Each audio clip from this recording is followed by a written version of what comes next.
શું કોલેસ્ટ્રોલની ચિંતા સતાવી રહી છે? નમસ્તે. તંદુરસ્ત ટીવીમાં આપનું હાર્દિક સ્વાગત છે. અહીં આપણે મળીને વાત કરીશું સ્વાસ્થ્યના રહસ્યો અને એવી સરળ હેલ્થ ટિપ્સ વિશે જે તમારા જીવનને સ્વસ્થ, ખુશહાલ અને ઉર્જાથી સભર બનાવશે. આ માત્ર એક પોડકાસ્ટ નથી, પણ તમારી સ્વસ્થ અને સુખી જિંદગી તરફની એક રોમાંચક સફર છે. તો ચાલો આ સફરમાં જોડાઓ અને આ એપિસોડમાં નવું કંઈક જાણીએ. આજે આપણે વાત કરીશું કોલેસ્ટ્રોલ વિશે. મુખ્યત્વે બે પ્રકારના હોય છે, બરાબર ને? એક એલડીએલ, જેને આપણે ખરાબ કહીએ છીએ. હા, જે નસોમાં જામી જાય. બરાબર. અને બીજું એચડીએલ, એટલે કે સારું કોલેસ્ટ્રોલ. એ તો શરીર માટે સારું છે, એમ ને? હા, એ રક્ષણ આપે છે, ખાસ કરીને હૃદય માટે. એટલે આ બંનેનું સંતુલન ખૂબ જ મહત્વનું છે. એકદમ સાચી વાત. ડાયટ, લાઇફસ્ટાઇલ, વજન એ બધું તો છે જ, પણ આજે આપણે કેટલાક ઘરેલું ઉપાયોની વાત કરવાના છીએ. હા, ઘણા લોકોનો અનુભવ છે કે અમુક ઘરેલું વસ્તુઓ પણ કોલેસ્ટ્રોલ કંટ્રોલમાં મદદ કરી શકે છે. તો ચાલો આજે એવા 6 ઉપાયો પર નજર કરીએ. સરસ. તો સૌથી પહેલું શું છે? લસણ. એ તો બહુ કોમન છે ઘરોમાં. હા, લસણ ઘણા ઘરોમાં અપનાવાયેલો આ એક જાણીતો ઉપાય છે. એમાં છે ને એલિસિન નામનું એક તત્વ હોય છે. એલિસિન. હા, અને એમ મનાય છે કે આ એલિસિન જ મુખ્ય ફાયદો કરે છે. એટલે કે ખરાબ કોલેસ્ટ્રોલ એલડીએલ એને ઘટાડવામાં અને સારા કોલેસ્ટ્રોલ એચડીએલ ને વધારવામાં મદદ કરી શકે છે. ઓહ, એટલે ડબલ ફાયદો. હા, અને એટલું જ નહીં, બ્લડ પ્રેશર કંટ્રોલમાં અને શરીરમાં ક્યાંક સોજો હોય તો એ ઘટાડવામાં પણ ઉપયોગી જોવા મળ્યું છે. અચ્છા, તો એને લેવું કઈ રીતે? મતલબ રાંધેલું કે કાચું? સૌથી સારો ફાયદો તો કાચા લસણનો કહેવાય છે. રોજ સવારે ખાલી પેટે પાણી સાથે 1-2 કડી ચાવીને ખાઈ લેવાની. ઓકે, પણ કાચું બધાને ના ફાવે. એની તીખાશ. સાચી વાત. તો એનો બીજો રસ્તો છે સરકામાં બનાવેલું લસણનું અથાણું. પણ ધ્યાન રાખવાનું કે તેલવાળું ના હોય. બરાબર. ચાલો હવે આગળ વધીએ. ગ્રીન ટી આજકાલ બહુ ચાલે છે. હા, ગ્રીન ટી સ્વાદમાં સારી લાગે, તાજગી આપે અને ફાયદા પણ છે. કોલેસ્ટ્રોલ માટે પણ ફાયદાકારક ગણાય છે. કઈ રીતે મદદ કરે છે? વધારવામાં મદદ મળે. વળી એના એન્ટી ઇન્ફ્લેમેટરી ગુણધર્મો પણ હૃદય માટે સારા છે. અને કેટલી પીવી જોઈએ? દિવસમાં 1 કપ, 2 કપ? સામાન્ય રીતે દિવસમાં 2-3 કપ, પણ ખાંડ વગર પીવો તો વધારે સારું. સમજાઈ ગયું. હવે વાત કરીએ ધાણાની. એ તો સાવ સામાન્ય મસાલો છે રસોડાનો. સામાન્ય પણ ગુણકારી. કોલેસ્ટ્રોલ ઘટાડવામાં એ મદદરૂપ થઈ શકે છે એવું મનાય છે.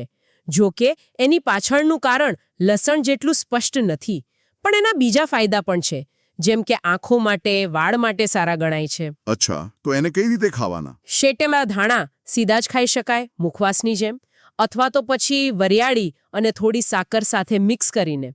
નારિયેળ સાથે પણ કેટલાક લોકો લે છે. ઓકે, પ્રમાણ કેટલું? દિવસમાં 1-2 નાની ચમચી જેટલું લઈ શકાય. ઠીક છે.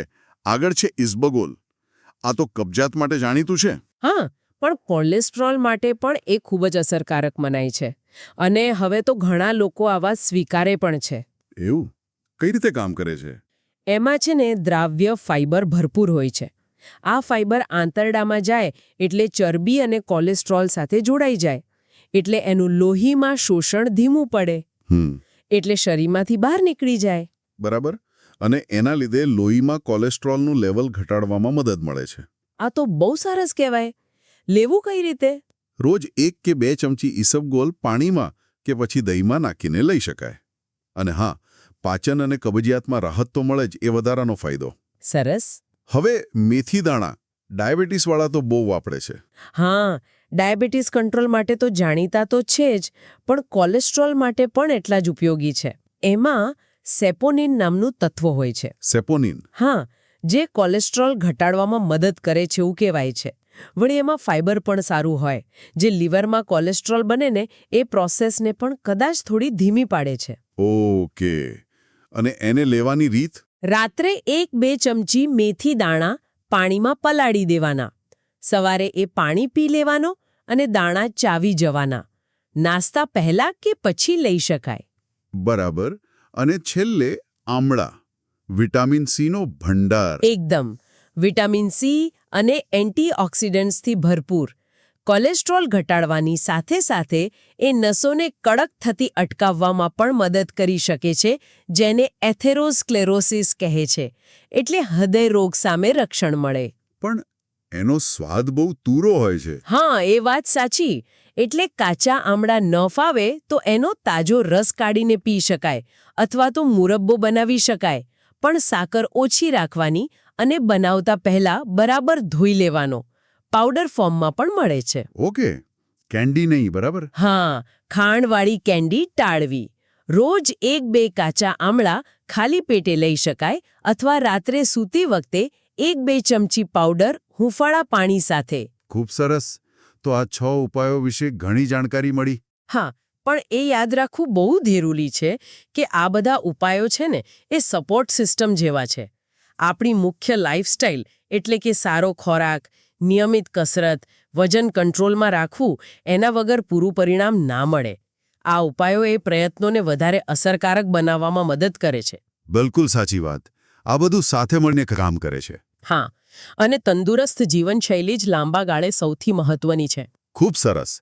તો યાદ રાખો, કોલેસ્ટ્રોલને સમયસર કાબૂમાં રાખવું ખૂબ જ જરૂરી છે. આ ઘરેલું ઉપાયોને નિયમિત આહાર, કસરત અને સ્વસ્થ જીવનશૈલી સાથે અપનાવીને કોલેસ્ટ્રોલને નિયંત્રણમાં લાવી શકાય છે. આશા છે કે આજની આ વાતચીત અને જાણકારી ઉપયોગી થઈ હશે.